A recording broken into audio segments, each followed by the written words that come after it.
Hey everybody, we're just gonna give it one quick minute so we can get everybody loaded in, and then I will get this thing rolling. Just one more minute.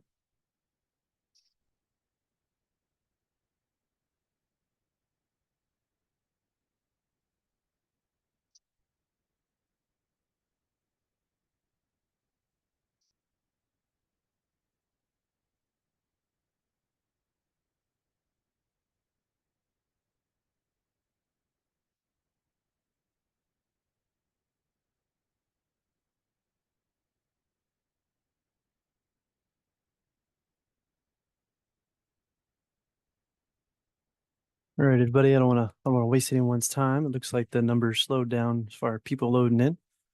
I'd like to welcome everybody to this webinar for FEMA Region 4. My name is Kyle Lockwood. I'm the Regional Preparedness Liaison with the Individual Community Preparedness Team. I'd like to thank Ms. Tracy Sempier from the Mississippi Alabama Sea Grant Consortium for helping us host this, and our um, presenters today. I'll get to them in a minute, but I'd also like to thank them up front. I hope everybody enjoys the presentation today. Hang on real quick. My computer doesn't want to play. There we go. All right. Today, we'll be talking to Katie and Chandler from the Georgia Department of Public Health. They're in the Southeast Health District, District 9-2. I will not take up any more of their time, and I will hand it over to them. Thank you, guys.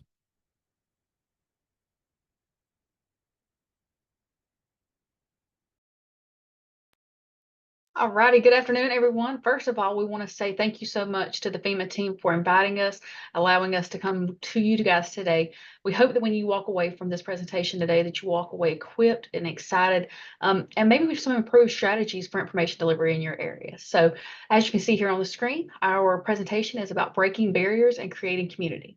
And this is empowering our rural area residents through improved information delivery. So we just want to share a little bit of our background. We by no means, claim to be experts in this field, but what we want to do is just share what we've experienced to see if it can help you. So at this time, we have no disclosures that we need to share. There is nothing here that we need to disclose at this time. No commercial relationships or conflict of interest, but we just want to make sure that we share this up front. So the question is, who are we? Kyle alluded to this just a moment ago, but just for a little bit of additional background information. Again, my name is Katie Dubberly. I'm the Emergency Preparedness Coordinator here in District 9-2, covers Southeast Georgia. I do have a bachelor's degree in multimedia communications with a background in production. I'm proud to say that I graduated from Georgia Southern University, Go Eagles. And I've been in public health for a little over 5 years now. Outside of my experience here, I've also created and maintained a nonprofit social media page, as well as additional platforms there for a little over 8 years. So again, we don't claim to be experts, but we do have the experience in the field that we can bring to the table. So at this time, I'm going to hand it to Chandler. Hey y'all, my name is Chandler McGee. I'm the Public Information Officer and Risk Communicator for the Southeast Health District, District 9-2 of the Georgia Department of Public Health. My background is in communications and digital marketing from the University of Georgia. I've been in public health for about 3.5 years. Before that, I worked in digital marketing for a variety of industries, including the legal industry, a tech company, and journalism. In my time, I've made websites, social accounts, and managed various campaigns ranging from nonprofits up to hundreds of thousands of dollars. So we're really excited to talk to y'all about how we've implemented some new advertising strategies to expand our message today. Alrighty, so we have a little bit of an opening activity for you guys. And this always works better when we're in person, but we are going to give you an excuse to use your phone. We know that, in fact, you're sitting at your office, you're sitting somewhere viewing this right now. But if you have the capabilities, we ask that you go ahead and pull out your cell phone. And we're gonna take for granted here that you already have your Facebook app loaded on your phone. If you don't at this time, please continue, to stay attentive. But if you do have your cell phone with you, I ask that you take it out, unlock it, and go to that Facebook app that we know we spend so much time on. And I want you to get that ready. So the top right, you're going to go to your search bar, and I want you to type in this. I want you to type in Southeast Health District. And I'm going to do this live alongside you all. At this point in time, you may see a little bit of a different graphic pop up at the bottom, but at that top, I want you to go ahead and click where it's indicated on this slide, and you'll see the page display like this. Alrighty, the next step that I need you to do is click that like button. There is a reason for this. There is a purpose to this.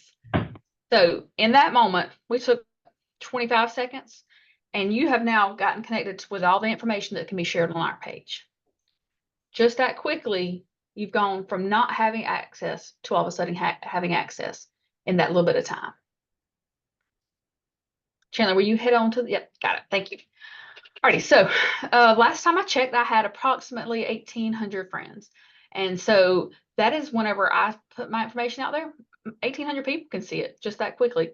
And I do want to put a disclaimer on there based on Facebook and other social media platforms algorithms. So ideally, 16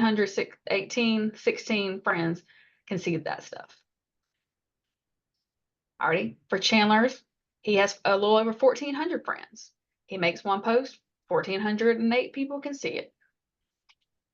And last but not least, we wanted to include someone else on this. So this is Derek Jones. He is our Chief Operating Officer for the Southeast Health District, who has been heavily involved in our communications experience over the years. And he currently has a little over 1,700 friends. He makes a post, 1,700 people can see it. So that lends itself to this.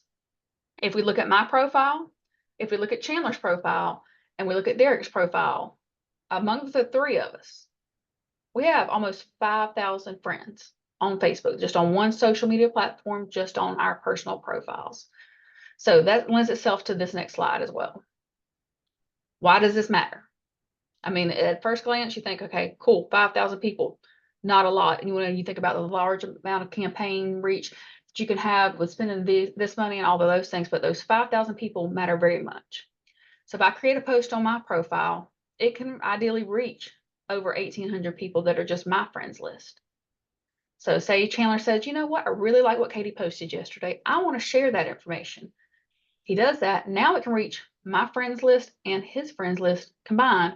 We're now at over 3,200 people just between one person's post being shared by one other person. Only 2 people have been involved at this point, but we have increased our reach exponentially. So then Derek sees it and says, you know what? I really like what Katie posted when I saw it on Chandler's page. Now I want to share it. One post, 3 people shared. We now have reached over, or right at approximately 5,000 people just that quickly. It can happen just that fast.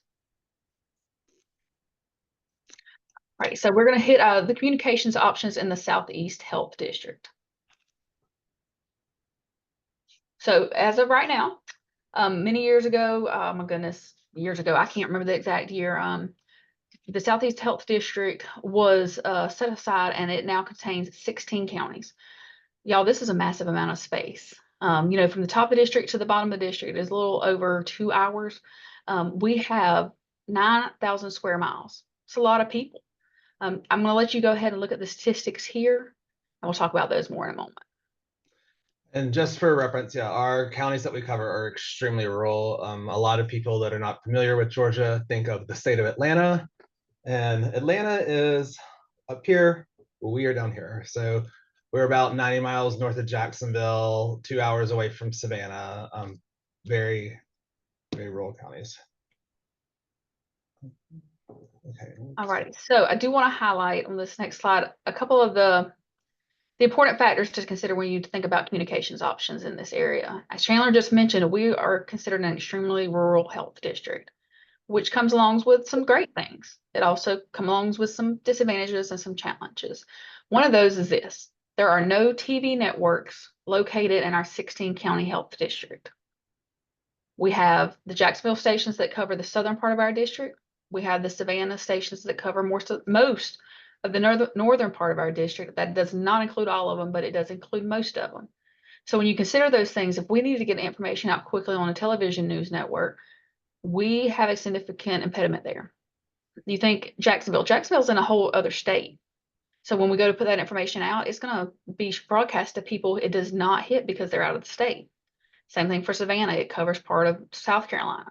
if we share information on there, we are going to hit, most of our northern counties, but it's also going to cross state lines And district lines too. and district lines. Yes, thank you for that, Chandler. It will go into coastal health districts area, and we don't want to, compete with their information delivery either. Alrighty, so I know that, often newspapers can be considered a semi-extinct medium, but we do have a lot of people in our area that do still follow along with those things. So newspapers in each county go out on a variety of days, with the most frequent being the Statesboro Herald, and it's only twice weekly. It used to be daily, and it's shifted operations down to twice weekly, and then most counties have once weekly. We also have some counties that do not have a printed option. It's online only. Radio stations, you think about what you're listening to most days whenever you're riding down the road. You've got radio stations, but we normally have our favorites that we don't deviate too much from. And so those are in most counties, but they only have a limited number of listeners. The format of those stations does impact the listener, so we may not be able to hit the people we're really searching to hit when we share information because of that. And very similar things when it comes to streaming, such as iHeartRadio, Spotify, those type of organizations, we have access to put information on there. But especially if you consider Spotify premium, like I pay not to have ads. So, we're always going to be hit and miss on people when you look at these platforms. So the question becomes, how do we reach people?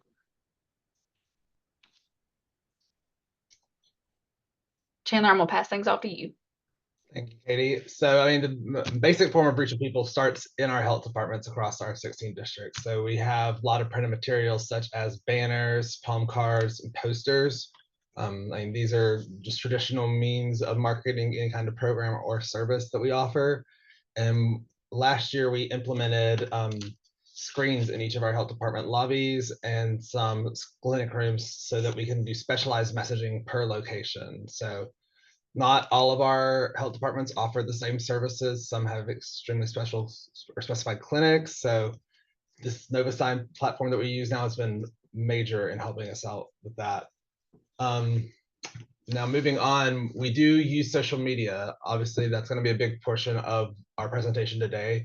So since, as I mentioned, we cover 16 counties that are very far apart. So on Facebook, we have a district page. We also have a page per county for the health department. So 17 Facebook pages to maintain, which can be a little bit overwhelming at times, but for the most part, it's pretty manageable.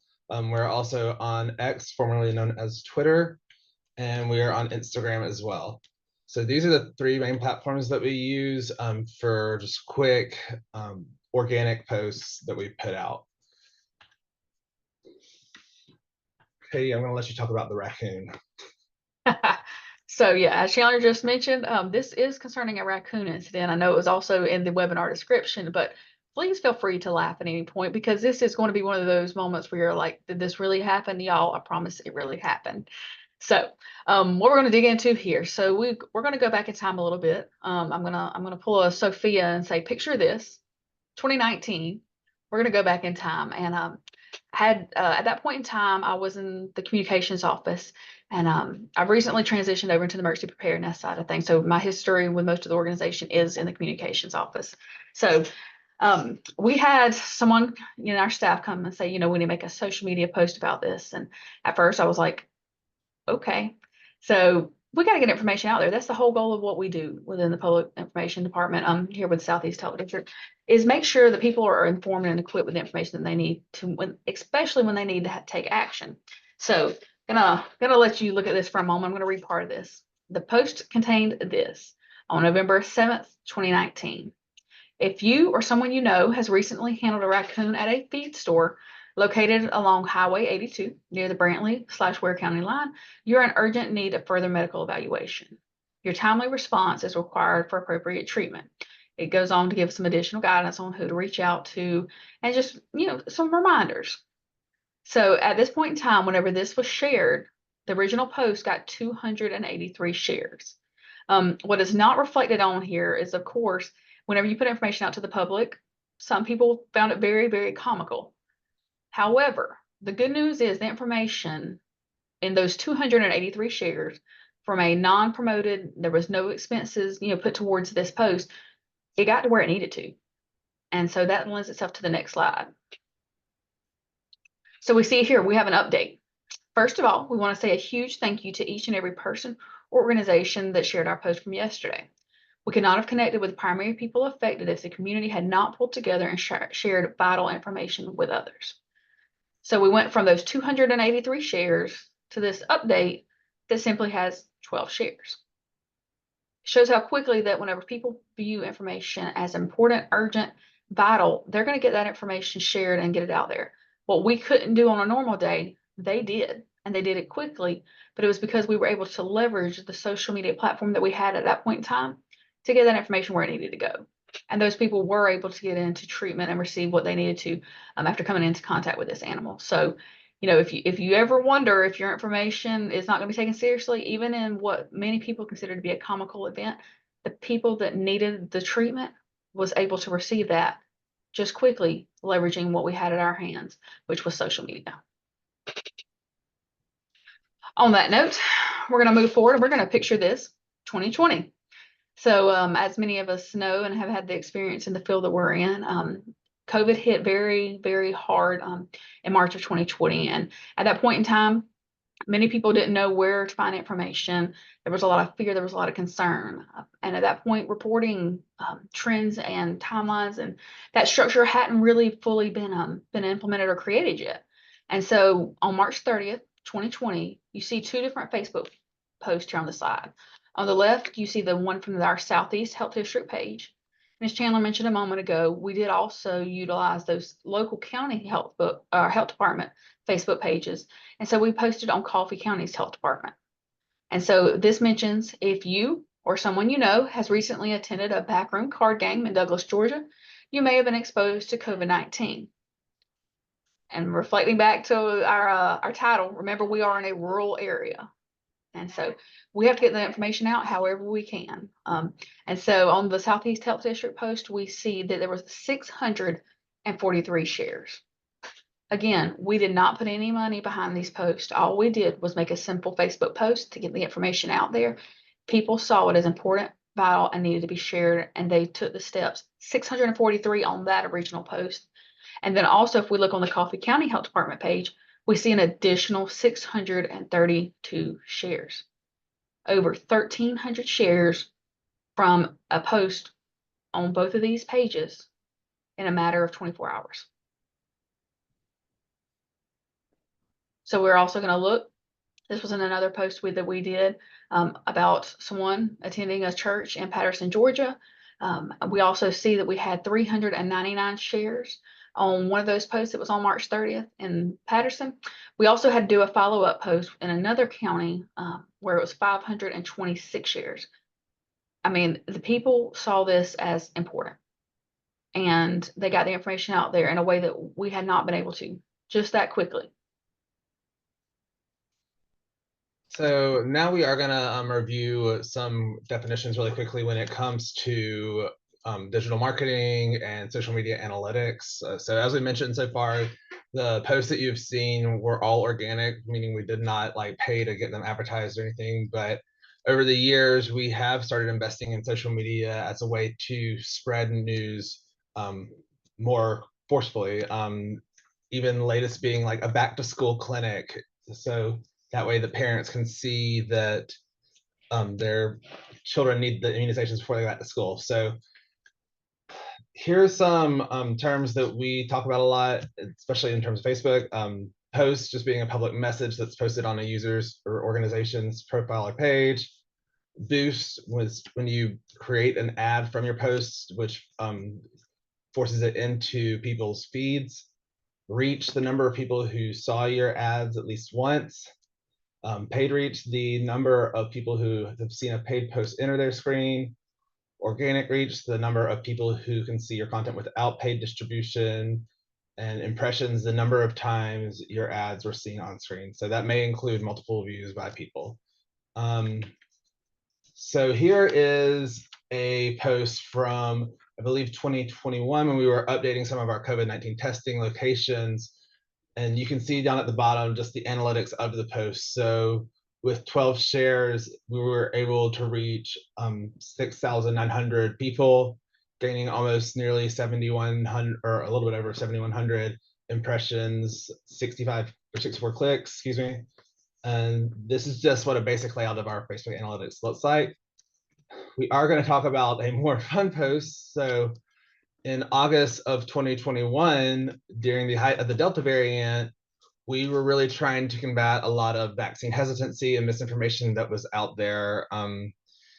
People were having trouble distinguishing what was real, what was fake, and Katie and I often joke that FDA does not stand for Facebook Doctors Association, as you know, your crazy aunt may have you want to believe that what she saw on Facebook is real. It's not always. So anyway, we decided to post this chart. We ran it by our district health director to make sure it was factually correct before we did it.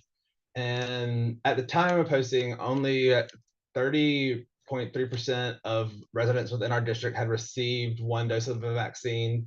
25% were fully vaccinated. And like I said, our goal is to combat hesitancy and address misconceptions. So we posted this on a Friday afternoon. I remember it because I posted it and then I was on my way to Athens for a Georgia game.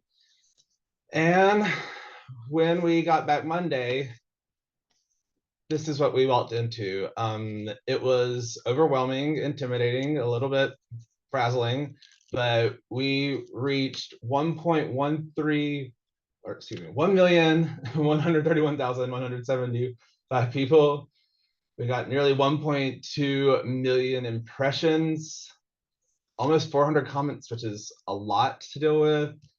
Over 5,000 shares, over 87,000 post clicks. So it was crazy. I mean, we had people obviously commenting from our area, but it had reached as far as like Alaska, over in Asia. Like, it was wild. We had people that were telling us we were wrong and were citing all these non-traditional references. I guess that's how I'm going to put that. Yeah, so I mean, that's just the power of Facebook and, like, you know, compelling content that at the time was a hot topic. It sparked a match and it just went on and on and on and on. Chandler, do you mind if I say something before you move on? Yeah, go ahead. So on this note, y'all, if you don't already have a social media disclaimer in place, this really caused us to make sure that we had that. It was already in place, but we had it on our Facebook profiles now. That way, as Chandler mentioned, there was a lot of mis and disinformation floating out there. We wanted to make sure that our pages, our platforms were a place that was kind of full of reliable information that was scientifically and evidence-based. So at that point in time, we took the policy that our organization already had related to social media postings, approval of content, those kind of things, and we actually have it included on our social media pages now. So if you go on there, you'll see in our about section, you're going to see that, but by interacting on the page, the person agrees to these terms and conditions. And at that point in time, if for any reason they're in violation of those things, A, they've been informed, B, we had that space to go ahead and act accordingly. So we now have the opportunity that if we see that they are in violation of those terms and conditions, we have the ability to hide their comments. Yeah. We never want to delete content because we want people to have a safe space to, they're not always going to see eye to eye with an organization's content. However, because of the disinformation that we saw heavily during this time, we want to make sure that the people knew that if it was in violation, that we may hide their content. So now we are going to talk about kind of the difference between some paid and organic campaigns. Again, we're going back to everyone's favorite topic, COVID-19 vaccines. So during the vaccine rollout, the state of Georgia Department of Public Health in Atlanta released a campaign called I Said Yes, and no shade at our people at the state, but they used some stock photos of people that nobody knew, and it was just, a family at the fair. We said yes and all this stuff, and Katie and I felt like it really didn't connect with our rural community. So we went out and did a localized version of the campaign where we used different business owners. You can see Pastor Paul here, an assistant principal in Toombs County. We use all these people throughout our community that were well known to help spread the message and encourage others to get vaccinated. So As you can see, Pastor Paul said, I said yes to join in fellowship with my congregation again. Grady said, I said yes to protect my family, myself, and others with whom I may come in contact. And we had different people. We had attorneys, we had vets participating. So it was a really great turnout. And so we advertised this on Facebook first. And here you can see the difference between the organic and the paid analytics from this campaign. So organically, if we look at the 13th, I'm going to get my little pointer out, we reached nearly 80,000 impressions. And because it was paid, we were able to get almost to 140,000.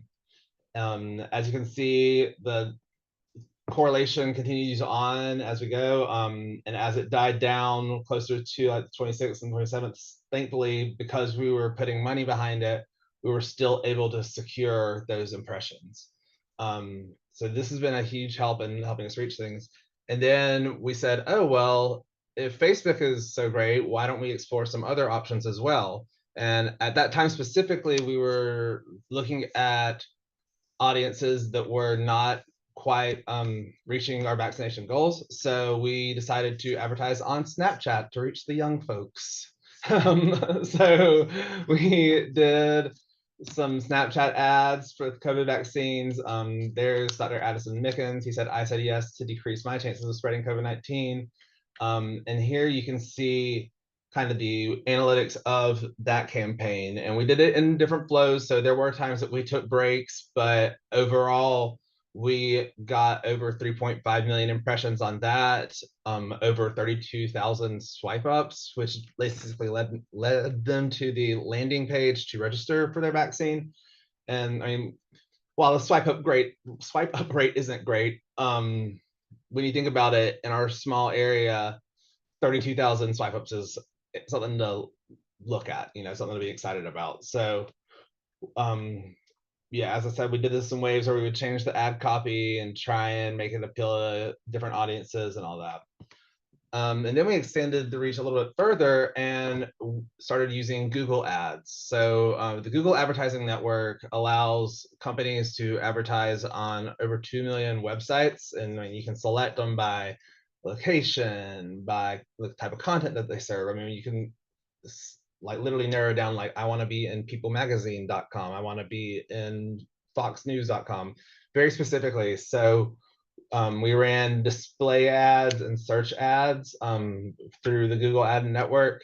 And through this part of the campaign, we were able to get over 3.5 million impressions as well, almost 3.6, 13,000 clicks. Like I said, the click rate doesn't look great, but when you look at the number of clicks itself, it's exciting. So you can see those were on the same timeline as the Snapchat campaign, and you can see how they were divvied out across the display network, Google search, and search partners. And then we're still advertising COVID vaccines today. We're not doing it as heavily just because it has died down. Let me knock on wood real quick. But in late 2022, we decided, okay, streaming services are a really big way to advertise. As we've mentioned earlier, we don't have any television stations in our area. So we were like, okay, well, let's explore this. So we did some research, and Forbes said that 99% of all US households pay for at least one or more streaming services. According to NBC News, in July 2022, streaming accounted for 34.8% of total television consumption in the US, beating both cable and broadcast services. So Hulu ranked 5th on the list of streaming services with the most subscribers for 2024, reporting 48.5 million subscribers according to Forbes. And so we decided to run a vaccine campaign on Hulu. We worked with a production agency in Atlanta to film a commercial, and we're going to show you that to you now. Tracy, I'm gonna stop sharing my screen real quick and turn it over to you for this.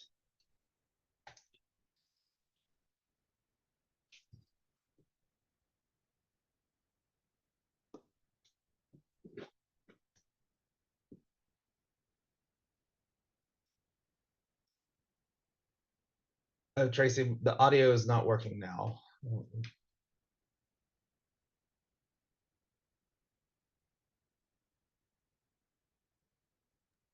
I'm sorry, I had myself on mute and I forgot that that also meant you guys were on mute. Give me 1 second to rewind it.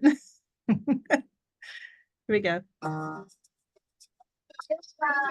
Finally. It's been so long since we've been able to get together. It feels so right to be with family and friends again for these big milestones, you know? I know. I'm so glad we were able to do our part to make this happen. COVID-19 vaccinations can lower your risk of getting and spreading the virus, which can lead to serious illness or death. Learn more by visiting your local health department or visit us online at seheph.org. Hi, Mark Barden at Sandy Hook. Thank you, Tracy. So we did this campaign in English and in Spanish. We're just going to show you the English version for now. Let me get back to this. And here are what the analytics from this campaign look like. I mean, we ran it for 11 or 12 months, and we, on the English side, we got over 1.7 million impressions, reaching roughly 26,000 people a month. That meant the average viewer was seeing it almost 5 times a month. You can see the performance by platform as well there. And then on the Spanish side, the things, we got over 600,000 impressions, reaching roughly 17 or 18,000 a month, with the average person seeing it 3 times a month. And I will just say, yes, those numbers are different, but that is because we were pulling it from the same budget and we had to split it proportionally based on the statistics you saw earlier of our population in our district. So this is a new avenue for us to explore, and we really were excited about that. And ultimately, we were pleased with these results. And the next advertising media that we're going to talk about, I think we're done. Yes, we're done with COVID-19 vaccines for right now. So as Katie mentioned, you know, radio has been something that has kind of become of the past, and a lot of people are streaming now. So we decided to explore Spotify ads. Late last year, we did some research, and you know, as of the last quarter of 2022, they reported 489 million monthly users, with 62% of those being between 18 and 35. You can see down here that they have different targeting options such as demographics, behaviors, and contexts. So last year, our health district rolled out PrEP, which is a once daily pill that can prevent or reduce your risk of contracting HIV. We rolled it out in 5 counties initially, and so we thought this was a good way to reach those younger audiences that would be good candidates to get on PrEP, reach them. So we ran a few different ads on Spotify, and we had great success with those. You know, we were able, like I said, to do it by zip code, even by city, and change ad copy based on if it was a female listener or a male listener, and that was really helpful. And then we've also recently started advertising on dating apps quite a bit. So with this PrEP program, we use a few different apps to advertise on. So for anyone 18 plus, we use Tinder, Bumble, and Hinge. Those are all really well-known dating apps. We also did some that were specifically focused towards the LGBTQ plus community, such as Grindr, Jack, Scruff, Sniffies, Her, and more. And these were all really great. We have seen an increase in client intake for people looking to receive PrEP services from our health department. So it's really exciting to see your work pay off. And now we're going to talk about some additional avenues of communication that we use. So one of these is called MSpark, and it is just simply mailers that you can do by zip code, city, or state. And we use these a lot during COVID-19 vaccine rollout. We were able to deliver to 158,000 households within our district. And you know, this is beneficial because while social media and digital marketing and all that. I can go on and on about how great it is. There are people that aren't on Facebook or Twitter or Instagram or wherever. And so it's still important to remember to focus some efforts towards these more traditional means of advertising and marketing, and to ensure that you're reaching all the audiences that you can. Katie, do you have anything else you want to say on this one? No, the company we worked with really took a lot of the footwork out of it on our side. We did not have to go and research all the addresses in our area and compile those things. And we, like Chandler mentioned, we were able to do it by zip code, but we could also target among additional demographics as needed. So if we wanted to target differently, they gave us that option. It was somewhat pricey. However, at that point in time, we had additional funding to support that. And we really think, like Chandler said, I mean, we are going to do our best we can to hit all of those in our counties. But we had to meet people right where they were. And this gave us the ability delivered right to their home. They didn't have to have internet access. They didn't have to have any of those things in order to receive the information.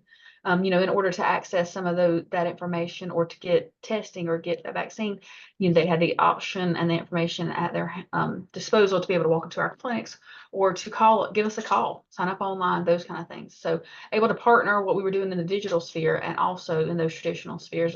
I really feel like was all encompassing for our areas. So no, it was a great experience. Like I said, it really took a lot of the footwork out at that point in time. Thank you. We also decided to launch an app, a mobile app, obviously called the Southeast Health District app. So I was at the NACHO conference in Atlanta a couple summers back, and I saw this booth from a company called the Public Health App, and I got to talking with them, and they gave me some really interesting statistics that you can see here. 94% of Americans between the ages of 18 and 49 years old own a smartphone. On average, people check their phones 150 times each day. And trust me, I did not believe that. And then one day I looked at my settings, and sad to say that is true. Most people have between 60 and 90 apps on their smartphone. On average, people use their phones 3.5 hours a day. And Americans now spend more time on their smartphone than they do watching TV. So this app allowed us to showcase all different areas of public health to people in our district. So just going from left to right, you can see we're allowed to send push notifications. So this is an example for flu campaign. We also have live weather alerts. So even last week when we had tropical storm or Hurricane Debbie rolling through here, the alerts were constant and keeping us all in the know of where bad flooding was, where the river flood warnings were, and all that. This is the home screen, and as you can see, we had, like I said, it covered a bunch of different areas. So we had a part dedicated solely to COVID, infectious disease, which is STD, and all that, environmental health, immunizations, emergency preparedness, children and families, health promotion. We had, like, this is a middle one as an example of our emergency preparedness section where you could click by the preparedness source or topic, whatever, and it would give you tips or lists of like things you should pack. There was like a hurricane packing checklist that is great and beneficial. You can see news that we put out via our website and social media right there on the home screen. And then going back to those push notifications, I mean, we have different channels that people could select that were beneficial to them. So even with women, infants, children, the WIC program, we can send out notifications saying, okay, we're going to have a farmer's market for people that receive WIC in this county on this day, blah, blah, blah, blah. So we've been really excited about this app, and we really enjoyed working with the company that contracted it as well. I've never claimed to be an app developer, so luckily they were there to help us and support us the entire time. Chandler, do you mind if I say something? Oh, go ahead. So I do want to mention, shameless shout out, plug, thank you for the fact that the content on that disaster preparedness section on the app does source directly back to FEMA. And so because of that correlation between the app developing company and FEMA, again, it took a lot of the legwork of us having to build out that content ourselves or sourcing it somewhere within our website. It directly connects to the FEMA website for each of those targeted areas. So phenomenal resource to be partnered with. Thank you. So we're just gonna roll back real quick so you can see where we started, just basic print materials, the Facebook pages, the Twitter and the Instagram, and now these are all the options that we have at our hands. So we've really grown a lot in our marketing efforts over the last few years and are continuing to expand our teams and hopefully reach more and more people. So these are QR codes with our contact information. If you have any questions, follow up, please feel free to email Katie or I. And at this point, I'm going to turn it over to Kyle or Matthew to do the Q&A.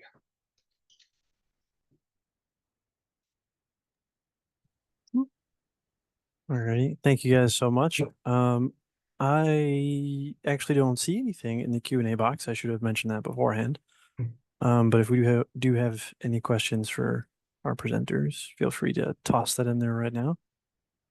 I'll give you a couple of minutes. I don't want to take any of your guys' time, extra time if we don't need to. And while we're doing that, I'm going to put up a few resources from our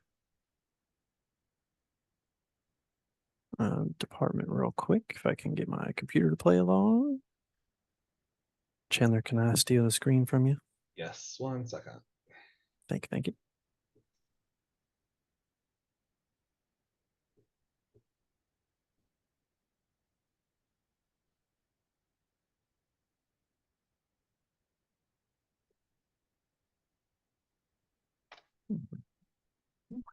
Still not seeing anything in the Q&A box. Matthew, correct me if I'm wrong, because now I can't see it. Up here, so this will be our last webinar for the year. We will start this series again in January. So if you have any questions for FEMA, for Region 4, the ICP team, our email is right there. And then we'd also encourage people to take a look at the organizations preparing for emergency needs link. There's a lot of really good resources there, a lot of basically fill in plans for businesses or anything like that. And then with also the student tools for emergency planning, which our ICP team can come out and teach either one, or they're both available virtually as well. Sorry, not trying to steal your guys' spotlight. You're fine. All right, I don't see anything in the Q&A box, so I'm gonna go ahead and say we're good for the day. Thank you guys so much for your presentation. We really appreciate it. Ms. Tracy, thank you again for hosting all of us, and I guess we'll see everybody in the next one. Thank you guys. Thank you, everybody. You're free to drop.